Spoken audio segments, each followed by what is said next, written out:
கிறிஸ்துவுக்குள் பிரியமான சகோதர சகோதரிகளே, உங்கள் யாவரையும் ஆண்டவராகிய இயேசு கிறிஸ்துவின் இனிய நாமத்திலே வாழ்த்துக்களை தெரிவித்துக் கொள்கிறேன். உங்களோடு கூட இந்த நாளிலே பகிர்ந்து கொள்ளும்படியான ஒரு தலைப்பு, கசப்பை இனிமையாய் மாற்றுகிறவர். கர்த்தர் நான் மாறாதவர் ஆனால் மாற்றுகிறவர் என்ற தலைப்பிலே தொடர்ச்சியாக உங்களோடு கூட நான் ஒளிபரப்புகளிலே பேசிக் கொண்டிருக்கிறேன். இந்த இரண்டாவது தலைப்பிலே கர்த்தர் உங்களோடு கூட பேச சொன்ன ஒரு தலைப்பு என்னவென்றால், நான் கசப்பான நினைவுகளை, கசப்பான சம்பவங்களை, கசப்பு தருகிற மனிதர்களை இனிமையாய் நான் மாற்றுவேன் என்று சொல்லுகின்றார். ஆம், எனக்கு பிரியமானவர்களே, கசப்பு என்பது நமக்கு யாருக்குமே பிடிக்காது இல்லையா? சில மனிதர்களை பார்த்தா அப்படியே கசப்பாக இருக்கும். சிலர் முகத்தை சுழிச்சுக்குவாங்க, அவனை பார்த்தும் பார்க்காத மாதிரி திரும்பிடுவாங்க. ஏன் தெரியுமா? அது மனித இயல்பு. என்ன தெரியுங்களா? அவங்கள பற்றி மிகவும் மோசமாக, கேவலமாக, அவமானமாக பேசியிருப்பாங்க, அபாண்டமாக பழிகளை சொல்லியிருப்பாங்க, புறங்கூறியிருப்பாங்க, அவங்க கேலி கிண்டல் பரிகாசம் பண்ணியிருப்பாங்க, சொல்லக்கூடாத வார்த்தைகளை பேசியிருப்பாங்க, அல்லது நடக்கக்கூடாத நடத்தைகள் அவர்களோடு கூட அவள் நடத்தியிருப்பாங்க. இதையெல்லாம் பார்க்கும்போது, ஒரு சில மனிதர்களை பார்க்கும்போது சில பேர் அப்படியே கசப்பு வந்துடும் உள்ளத்தில். இந்த பாகக்காயை நீங்கள் அப்படியே சாப்பிட்டு பார்த்துருப்பீங்கல்ல? சாப்பிட்டு யாரும் பார்த்துருக்க மாட்டோம். பாகக்காயை சாப்பிட்டா எப்படி இருக்கும்? அதை குழம்பு பண்ணி கொடுத்தாலே கசப்பாக இருக்கும் இல்லையா? அதுபோல தான் ஒருத்தரை பார்த்தாவே அவங்களோட பேசினா கூட சில பேர் கசப்பாக இருக்கும். ஆக நம்முடைய வாழ்க்கையில் பாருங்கள், மனிதருடைய வாழ்க்கையில், அது நம்ம ஆவிக்குரிய பிள்ளைகளாக இருந்தாலும் சரி, அல்ல உலக மக்களாக இருந்தாலும் சரி, கசப்பான சம்பவங்கள் அவருடைய வாழ்க்கையிலே நடந்திருக்கும் முற்காலத்தில், அல்லது இப்பொழுதும் நடந்து கொண்டு இருக்கலாம். நமக்கும் கூட அப்படிப்பட்ட கசப்பான சம்பவங்கள் பழைய நாட்களிலே நடந்திருக்கும். இன்றைக்கும் அப்படிப்பட்ட கசப்பான சூழ்நிலை நம்முடைய வாழ்க்கையில் இருக்கலாம். அதாவது அதற்கு எதிர்ப்பதமான இனிமை என்கிற அருமையான வார்த்தைக்கு விரோதமான, எதிர்ப்பான அநேக காரியங்கள், சம்பவங்கள், நினைவுகள் நம்மை வாட்டி கொண்டிருக்கும். கசப்பு தந்த மனிதர்கள் நம்முடைய வாழ்க்கையிலே நாம் வெறுத்து அவர்களை எரிச்சல் கொண்டு அவர்களை பகைத்து கொண்டும் இருக்கலாம். அவளை பற்றி நினைச்சாலே, அவங்கள பார்த்தாலே நமக்கு கோபம், எரிச்சல், கசப்பு வருகின்றது. காரணம் என்ன? நாம் வேலை செய்கிற இடத்துல நமக்கு கிடைக்க வேண்டிய கனம், மரியாதை, உயர்வு கிடைக்காத போது நாம் கசந்து போகிறோம். நம்மை டிஸ்கிரிமினேட் பண்ணும்போது, அதாவது நம்மை கனவீனப்படுத்தும் பொழுது, நம்முடைய வேலை ஸ்தலத்திலோ அல்லது குடும்பத்திலோ, நம்முடைய உறவுகளிலோ, நம்முடைய நட்புகளிலோ, ஏன் சபையிலோ, ஊழியத்திலோ கூட, ஊழியத்தின் பாதையிலே கூட இப்படிப்பட்ட தாழ்வு மனப்பான்மைகள், கசப்பான சம்பவங்கள் நம்முடைய வாழ்க்கையில் வரும்பொழுது நாம் கசந்து கொள்ளுகிறோம். வாழ்க்கையே கசந்து போகிறது. இன்னும் அநேகர் நல்ல கணவன் என்று, நல்ல மனைவி என்று சொல்லி நான் நிச்சயமாய் நம்பி என் தலையை நீட்டினேன், நான் திருமண வாழ்க்கை சுகமாய், சந்தோஷமாய், சமாதானமாய் இருக்கும் என்று சொல்லி நான் நினைத்தேன். ஆனால் இன்றைக்கு என் கணவர் குடிகாரராக இருக்கிறார். ஒவ்வொரு நாளும் குடித்து அடித்து நொறுக்கி கொண்டிருக்கிறார். எங்கள் வாழ்க்கையே கசப்பாக இருக்கிறது என்று சொல்லுகிற சகோதரிமார்களை நாங்கள் கேட்டிருக்கிறோம். அநேக பிள்ளைகள் பெற்றோரை குறித்து விதமாக, என் பெற்றோர் மாறுவார்கள், அவர் குடித்து விட்டு, கடன் வாங்கி விட்டு என் தாயாரை அடித்து நொறுக்குகிறார், எங்களுக்கு சரியாக படிக்க வைக்க மாட்டேன் என்று சொல்லுகிற, இவர்களுக்காக ஜெபிங்க, எங்கள் தகப்பனாருக்காக ஜெபிங்க பாஸ்டர் என்று சொல்லுகிற அநேக பிள்ளைகளை என் ஊழியத்தில் நான் பார்த்திருக்கிறேன். இப்படி பல இடங்களிலே, பல வகைகளிலே, பல பகுதிகளிலே பலர் இன்றைக்கு நாம் வாழ்க்கையிலே கசந்து போனவர்களாக இருக்கிறோம். இந்த வாழ்க்கையே எனக்கு வேண்டாம், வாழ்க்கை கசந்து போனது, இனிமையே இல்லை என்று சொல்லி, சந்தோஷமே சமாதானமே இல்லை என்று சொல்லி, நிம்மதி இல்லை என்று சொல்லி வாழ்க்கையிலே கசந்து அநேகர் தற்கொலை செய்து கொள்கிறார்கள். காரணம் என்ன?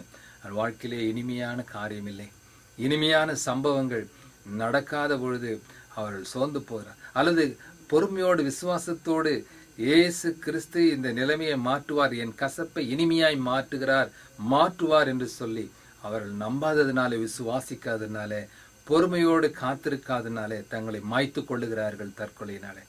ஒருவேளை அப்படிப்பட்ட சூழ்நிலையிலே இந்த செய்தியை கேட்டுக்கொண்டிருக்கிற சகோதரியை உன்னை பார்த்து ஆண்டவர் சொல்லுகிறார், மகளே, உன் கசப்பை நான் மாற்றுவேன், உன் கசப்பான வாழ்க்கையை நான் இனிமையாய் மாற்றுவேன், உன் கசப்பான சம்பவங்களை மறந்துவிடு என்று சொல்லி ஆண்டவர் இன்றைக்கு உங்களை பார்த்து திடப்படுத்தி, உங்களை தேற்றியாற்றி, உங்களுடைய சூழ்நிலையை, கசப்பான சூழ்நிலையை அவர் மாற்ற விரும்புகின்றார்.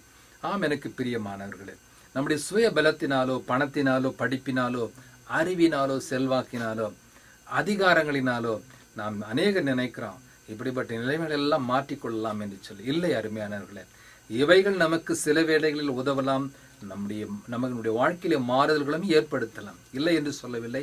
கர்த்தர் இந்த காரியங்களை நம்முடைய உலகத்திலே வாழ்க்கையிலே கொடுத்திருக்கிறார் மக்களுக்காக. ஆனால் அவற்றையே நாம் எப்பொழுதும் எல்லா சூழ்நிலையும் நம்ப முடியாது. ஆனால் எப்பொழுதும் எல்லா சூழ்நிலையிலும் நம் சூழ்நிலைகளை மாற்றுகிறவர் இயேசு ஒருவரே. அவர்தான் நம்முடைய கசப்பை முழுமையாய் இனிமையாய் அவர் மாற்ற முடியும். அருமையானவர்களே, சரி, ஒரு வேதாகம சம்பவத்தை, உண்மையாய் நடந்த தேவனுடைய பிள்ளையுடைய வாழ்க்கையிலே நடந்த ஒரு சம்பவத்தை உங்களோடு கூட பகிர்ந்து கொள்ள விரும்புகின்றேன். யாத்திராகமத்தின் புஸ்தகம் 15ஆம் அதிகாரம் வசனங்கள் 22 முதல் நான் வாசிக்கிறேன். Exodus chapter 15 verses from 22 to 27. பின்பு மோசே இஸ்ரவேல் ஜனங்களை சிவந்த சமுத்திரத்தில் இருந்து பிரயாணப்படுத்தினான். அவர்கள் சூர் வனாந்திரத்திற்கு புறப்பட்டு போய் 3 நாள் வனாந்திரத்திலே தண்ணீர் கிடையாமல் நடந்தார்கள் அல்லது அலைந்தார்கள். அவர்கள் மாராவிலே வந்தபோது மாராவின் தண்ணீர் எப்படி இருந்ததாம்? கசப்பா இருந்தது. கசப்பா இருந்ததினால் அதை குடிக்க அவர்களுக்கு கூடாது இருந்தது. அதனால் அவ்விடத்திற்கு மாரா என்று பெயரிடப்பட்டது. சரி, தொடர்ந்து வாசிப்போம். அப்பொழுது ஜனங்கள் மோசேக்கு விரோதமாய் முறுமுறுத்து என்னத்தை குடிப்போம் என்றார்கள். மோசே கர்த்தரை நோக்கி கூப்பிட்டார். அப்பொழுது கர்த்தர் மோசேக்கு ஒரு மரத்தை காண்பித்தார். அதை அவன் தண்ணீரில் போட்ட உடனே அது மதுரமான தண்ணீராய் மாறிற்று. அங்கே அவர்களுக்கு ஒரு நியமத்தையும் ஒரு நியாயத்தையும் கட்டளையிட்டு அங்கே அவர்களை சோதித்து, நீ உன் தேவனாகிய கர்த்தரின் சத்தத்தை கவனமாய் கேட்டு அவர் பார்வைக்கு செம்மையானவளை செய்து அவர் கட்டளைகளுக்கு செவி கொடுத்து அவருடைய நியமங்கள் யாவையும் கை கொண்டால் நான் எகிப்தியருக்கு வரப்பண்ணின வியாதிகளில் ஒன்றையும் உனக்கு வரப்பண்ணேன், நானே உன் பரிகாரியாகிய கர்த்தர் என்றார். பின்பு அவர்கள் ஏலிமுக்கு வந்தார்கள். அங்கே 12 நீரூற்றுகளும் 70 பேரீச்ச மரங்களும் இருந்தது. அங்கே தண்ணீர் அருகே பாளையம் இறங்கினார்கள் என்று இந்த பகுதியிலே நாம் வாசிக்கின்றோம். ஆம், எனக்கு பிரியமானவர்களே, இந்த இஸ்ரவேல் மக்கள் தேவனால் தெரிந்து கொள்ளப்பட்ட ஜனம், சொந்த ஜனம் என்று அழைக்கப்பட்டவர்கள், நான் பரிசுத்த ஜனம் என்று தேவனால் அழைக்கப்பட்டவர்கள். அப்படிப்பட்ட தேவ ஜனங்கள் அங்கே எகிப்து தேசத்துல 400 வருடங்களாக அடிமைப்பட்டிருந்த பொழுது அவன் வாழ்க்கையே கசப்பா இருந்தது. அங்கும் கசப்பா தான் இருந்தது. அதன் பிறகு மோசேயை கர்த்தர் அனுப்பி அவர்களை அற்புத விதமாய் அவளை விடுதலை செய்து அவளை நடத்தி கொண்டு வரும்பொழுது அநேக அற்புதங்களை கண்டார். சிவந்த சமுத்திரத்தை கர்த்தர் 2ஆய் பிளந்து அவளை வழி நடத்தினார். வெட்டான் தரையிலே பார்வோன் சேனைகள் பின்னால் தொடர்ந்து வந்தது, அவளை மூழ்கடித்தார். அவள் தொடர்ந்து சென்ற பொழுது அவள் வனாந்திரத்தில் அவளுக்கு தேவைப்பட்டது, பற்றாக்குறைகள் இருந்தது. காடையை அனுப்பி அவளுக்கு மாம்சத்தை கொடுத்தார். கற்பாறையை திறந்து தண்ணீரை கொடுத்தார். இன்னும் மன்னாவை வானத்திலிருந்து பொழிந்து அனுதின மன்னாவை அவள் தேவைய உணவை கொடுத்தார், பாதுகாப்பை கொடுத்தார். எதிர்த்து வந்த எத்தனையோ பேரை அவர்கள் மீட்டார், அவர்கள் இடத்திலிருந்து அவள் மீட்டார். அதே போல அவர்கள் சூர் என்ற வனாந்திரத்துக்கு வந்த பொழுது அவர்களுக்கு தண்ணீர் இல்லை. 6 லட்சம் மக்கள், குழந்தைகள், அதனோடு கூட இத்தனை பேருக்கும் அங்கே தண்ணீர் சப்ளை பண்ணுன்னா எப்படி முடியுங்க? வனாந்திரத்துல பாருங்க, எப்படியோ அலைந்து திரிந்த பொழுது ஒரு இடத்துக்கு வந்தாங்க, அங்க தண்ணீர் இருந்தது. ஆனால் அந்த தண்ணீரை ஆசையா குடிச்சாங்க. எவ்வளவு தாகத்தோடு குடிச்சிருப்பாங்க. உடனே அந்த தண்ணீர் எப்படியா இருந்ததா? உடனே அப்படி இருந்திருக்கும் அவங்களுக்கு. ஐயோ, தாகத்தோடு கூட போய் குடிச்சோமே, எப்படி கசப்பா இருக்கிறதே என்று சொல்லி அவர்கள் கோபப்பட்டது, முறுமுறுத்தது உண்மைதான். உடனே அவர்கள் முறுமுறுத்தார்கள். மோசையை நோக்கி அவர்கள் முறுமுறுத்தார்கள். ஏன் இந்த இடத்துக்கு எங்களை கொண்டு வந்தீங்க? நாங்க எகிப்து தேசத்திலேயே இருந்திருப்போமே, தண்ணீர் எல்லாம் இப்படி கசப்பா இருக்கிறதே என்று சொல்லி முணுமுணுத்தாங்க. எனக்கு பிரியமானவர்களே, இந்த பகுதியில ஒவ்வொரு செய்தியும் நான் அளிக்கும் பொழுது அநேக பாடங்களை, ஆழமான சத்தியங்களை அந்த பகுதியிலே நாம் அறிந்து கொள்ள வேண்டியவர்களாக, புரிந்து கொள்ள வேண்டியவர்களாக, அதன்படி நடக்க வேண்டிய பிள்ளைகளாக நாம் இருப்போமானால் நம்முடைய வாழ்க்கையும் கசப்பா இருந்தாலும் ஆண்டவர் இனிமையாய் மாற்ற வல்லவராய் இருக்கிறார், மாற்றுவார்.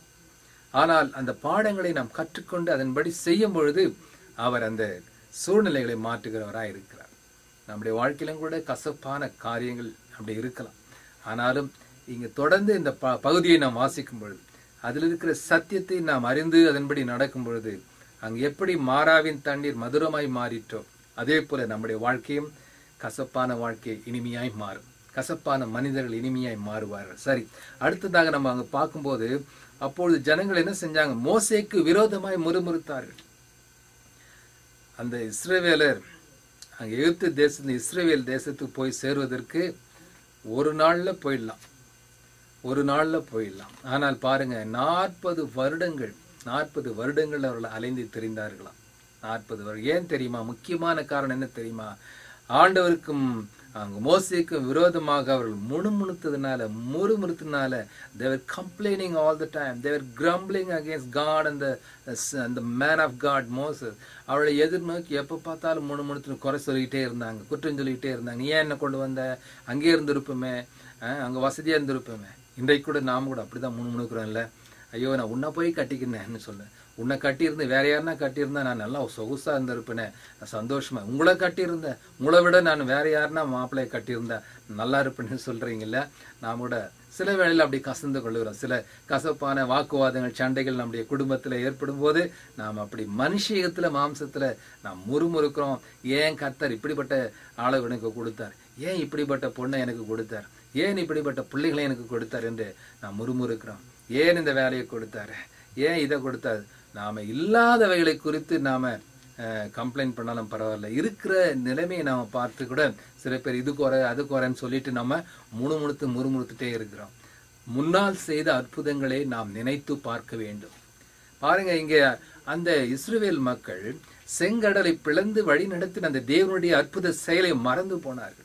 அவர் சர்வ வல்லவர் என்பதை மறந்து போனார்கள். இந்த மோசே எவ்வளவாய் கஷ்டப்பட்டு பார்வோனிடத்துல முறையிட்டு சோர்ந்து போகாமல் விடுவித்து வந்தார். நடத்துவார், இம்மட்டும் நடத்த ஏன தேவ மனிதர், என்னையும் நடத்துவார், தேவன் நடத்துவார் என்று அவர்கள் பொறுமையோடு விசுவாசத்தோடு காத்திருக்காமல், முதலாவதாக ஆண்டவரை நோக்கி கூப்பிடாமல், அவர் முதலாவதாக தங்களை வழி நடத்தின அந்த மனிதர்களை பார்த்து அவள் முறுமுறுக்க ஆரம்பித்து விட்டார்கள். நாம் எனக்கு பிரியமானவர்களே, நம்முடைய வாழ்க்கையிலும் கூட நாம் அப்படிதான் நம்ம பெரியவர்களை பார்த்து முறுமுறுக்கிறோம். நாம சின்ன காரியங்களுக்கு, குறைகளுக்கு, குற்றங்களுக்கெல்லாம் நாம நல்ல தலைவர்களை, நல்ல ஊழியர்களை, போதர்களை கூட முறுமுறுக்கிறோம். நம்முடைய கணவன்மார்களை, நம்முடைய நல்ல வழிகாட்டுகிற பெரிய தலைவர்களை நாம முணுமுணுக்க ஆரம்பிக்கிறோம். ஏன் தேவனையே பார்த்து முறுமுறுக்கிறோம், கோவப்படுறோம், எரிச்சல் படுகிறோம். ஆனால் மோசே செய்தது என்ன பாருங்க. மோசே மறுபடியும் அவங்களுக்கு அவங்களோடு கூட வாக்குவாதம் செய்யல, அவங்கள இடத்துல சண்டை போடல. ஆனால் உடனே அவர் என்ன செய்யறார்? மோசே 25ஆம் வசனம், யாத்திராகமம் 15:25 மோசே கர்த்தரை நோக்கி கூப்பிட்டான். ஹல்லேலூயா. மோசே கர்த்தரை நோக்கி கூப்பிட்டான். முதலாவது நாம் செய்ய வேண்டிய காரியம், ஆபத்து காலத்துல என்னை நோக்கி கூப்பிடு, நான் உனக்கு மறு உத்தரவு அருளி செய்து நீ அறியாததும் எட்டாததுமான பெரிய காரியங்களை செய்வேன் என்று சொன்ன தேவன் இன்றைக்கு உங்களை பார்த்து சொல்லுகின்றார், என்னை நோக்கி கூப்பிடு மகனே. முதலாவது என்னை நோக்கி கூப்பிடு. உன் சொந்தக்கார கூப்பிடாத, உன் நண்பரை கூப்பிடாத, அரசியல்வாதிகளை கூப்பிடாத, அதிகாரத்தில் உள்ள செல்வாக்கு உள்ளவர்களை கூப்பிடாத, என்னை நோக்கி கூப்பிடு. வியாதி வந்தால் முதல்ல டாக்டரை கூப்பிடாத, உனக்கு பிரச்சனை என்றால் முதல்ல வக்கீலை கூப்பிடாத, உனக்கு போராட்டம் என்றால் மற்றவர்களை உலகத்தாரை நீ சார்ந்து கொள்ள வேண்டும். என்னை நோக்கி முதலாவது கூப்பிடு. எனக்கு ஒத்தாசை வரும் பர்வதங்களுக்கு நேராக என் கண்களை ஏறெடுப்பேன் என்று சொன்ன பக்தனை போல எனக்கு நேராக உன் கண்களை ஏறிடு, உன் சத்தத்தை உயர்த்து, என்னை நோக்கி கூப்பிடு, நான் உனக்கு மறு உத்தரவு அருளி செய்வேன் என்று சொன்ன தேவன் அதே போல கர்த்தரை நோக்கி அந்த மோசையை கூப்பிட்ட பொழுது அங்கே ஒரு மரத்தை கர்த்தர் மோசேக்கு காண்பிக்கின்றார். நமக்கும் அவர் காண்பிப்பார். நம்முடைய வாழ்க்கையிலே ஐயோ ஆண்டவரே, கசப்பாயிருக்குது என் வாழ்க்கை, நான் தற்கொலை பண்ணிக்கொள்ளலாமா என்று கூட நினைக்கிறேன், என் வாழ்க்கையிலே ஒரு இனிமையே இல்லை, சந்தோஷமே சமாதானமே இல்லை, நிம்மதியே இல்லை, ஏன் ஆண்டவரே என்று சொல்லி அவரை நோக்கி நாம அப்பாவிடம் முறையிடுவோம். சிறு பிள்ளைகள் நம்ம அப்பாவட்டில் கேட்க மாட்டோமா? எனக்கு பெண் வேண்டாம், என் ஃபீஸ் கட்டணும்ப்பா, அங்கே கிளாஸ் டீச்சர் அனுமதிக்க மாட்டேங்கிறாங்க சொல்லுங்க, ஆண்டவரிடத்துல சொல்லுங்க. நம்ம பரம தகப்பன உலக தகப்பனோடு கூட சொல்லும் போது பரம தகப்பன் நமக்கு புத்திர சுவிகாரத்தின் ஆவியை நமக்கு கொடுத்திருக்கிறார். அவர் ஜீவனுள்ள தேவன், அவர் நமக்கு பதில் அளிப்பார். அன்றைக்கு மோசே முறையிட்ட பொழுது அவர் உடனே சொன்னார், இந்த மரத்தின் கிளையை வெட்டி அந்த தண்ணீரிலே போடு என்று சொன்னார். அருமையானவர்களே, அந்த மரத்தை வெட்டி அந்த தண்ணீரிலே அவன் போட்ட பொழுது அவன் என்ன ஆயிற்றது? அந்த தண்ணீர் என்னவாயிற்று? ஹல்லேலூயா. அந்த கசப்பான தண்ணீர் மதுரமாய் குடிக்க கூடுமானதா இருந்தது. ஹல்லேலூயா. குடிக்க கூடாததாய் ஒருவேளை கசப்பான மனிதர்கள் அவர்களிடத்துல அதாவது பழக முடியாத ஒரு கசப்பான மனிதராக இருக்கலாம். உன் வாழ்க்கை உன்னுடைய கணவர் கசப்பான மனிதராக இருக்கலாம். உங்கள் சொந்தக்காரங்க உங்களை எப்பொழுதுமே நெருக்கி கொண்டு உங்கள் குறை சொல்லிக்கிட்டு அபாண்டமான பழி சொல்லி கொண்டு இருக்கிற மனிதர்கள் உங்களோடு கூட இருக்கலாம். ஆனால் கர்த்தர் இன்றைக்கு அப்படிப்பட்ட மாறாக்களை அவர் மதுரமாய் கூட மாற்றுவார். எப்போது மாற்றுவார்? நாம் அவரை நோக்கி முறையிடும் பொழுது, அவரை நோக்கி கூப்பிடும் பொழுது அவர் நிச்சயமாய் நமக்கு ஒரு காரியத்தை காண்பிப்பார், ஒரு மரத்தை காண்பிப்பார். அன்றைக்கு ஒரு மரத்தை காண்பித்த அதனுடைய ஆழமான அர்த்தம் என்ன தெரியுமா? அந்த கல்வாரி மரத்திலே தொங்கின இயேசு கிறிஸ்துவ தான் அது குறிக்கிறது. ஆம் அருமையானவர்களே, பழைய ஏற்பாட்டிலே சொல்லப்பட்ட காரியங்கள் எல்லாம் புதிய ஏற்பாட்டிலே அது ஆண்டவரை தான் குறிக்கிறது. ஆக கல்வாரி மரத்தை நோக்கி நாம் பார்ப்போம். கல்வாரியிலே தொங்கின அந்த சிலுவை நாதரை நாம் பார்க்கும்போது அவர் மனதுருக்கமாய் நம்மிடத்தில் இறங்கி வந்து நமக்கு காண்பிப்பார், நம்முடைய தேவைகளை காண்பிப்பார், எந்த மனிதர்களிடத்தில் உதவி பெறலாம், ஆலோசனை பெறலாம் என்று சொல்லி அவர் நமக்கு வழிகளை காண்பிப்பார். அப்படித்தான் மோசேக்கு காண்பித்தார். அதுபோல மோசே அதை கேட்ட உடனே அவன் அங்கு முறுமுறுக்கவில்லை, கீழ்ப்படியாமல் போகவில்லை. இங்கும் கூட பாருங்க, அவன் கீழ்ப்படிந்தான். அவன் கர்த்தர் சொன்ன விதமாய் அவன் முறுமுறுக்காமல், இது எப்படி மரத்தை வெட்டி போட்டா எப்படி தண்ணி இனிமையாய் மாறிடும் அப்படின்னு அவன் கேள்வி கேட்கல, அவிசுவாசமா இருக்கல, சந்தேகப்படல, ஆண்டவரை பார்த்து முறுமுறுக்கல, ஒன்றும் செய்யல. நாம என்ன செய்யறோம்? விசுவாசிகளா இருந்தாலும் கூட இது எப்படி நடக்கும், இது போய் என்ன உண்மையா நடக்குமா, முடியுமா, முடியாதா என்று சொல்லி அவிசுவாசம், விசுவாசிகள் என்போரே நாம் அவிசுவாசம் கொள்ளுகிறோம். சூழ்நிலைகளை பார்க்கிறோம், இதெல்லாம் விஞ்ஞானபூர்வமா நடக்காது. மருத்துவ துறையிலே சொல்லிட்டாங்க இதெல்லாம் முடிக்க முடியாது என்று சொல்லிட்டாங்கன்னு சொல்லி நாம சூழ்நிலைகளை பார்த்து, உலக சூழ்நிலை பார்க்கிறோம். விசுவாச கண்களால் பார்ப்பதில்லை, மாம்ச கண்களால் நாம் பார்க்க ஆரம்பித்து விடுகிறோம், சோர்ந்து போய் விடுகிறோம். ஆனால் இங்கு கர்த்தர் சொன்ன விதமாக அங்கு மோசே கீழ்ப்படிந்து அவன் செய்து காட்டினான். நம்முடைய வாழ்க்கையிலும் கூட கர்த்தருடைய வார்த்தைகளை, கற்பனைகளை, கட்டளைகளை கேட்பதோடு மாத்திரமல்ல, நாம் அதன்படி செய்து முடித்த பொழுது கர்த்தர் நம்முடைய வாழ்க்கையிலும் கூட கசப்பான சம்பவங்களை இனிமையாய் மாற்றுவார், கசப்பான நிகழ்ச்சிகளை அவர் மாற்றுவார், கசப்பான மனிதர்களை இனிமையாக மாற்றுவார். ஆம், அங்கு குடிக்கக்கூடியதா இருந்தது. ஆம் அருமையான, கடைசியாக அவர்கள் ஏலிமுக்கு வந்தார்கள் என்று பார்க்கிறோம். ஏலிம் என்று சொல்ல பொழுது இங்கிலீஷ்ல அபண்டன்ஸ் என்று சொல்லப்படுது. அபண்டன்ஸ் நிறைவு, பரிபூர்ணமான நிறைவு. ஹல்லேலூயா. கர்த்தரை நோக்கி கூப்பிடும் பொழுது, அவருடைய வார்த்தைக்கு கீழ்ப்படிந்து செயலாற்றும் பொழுது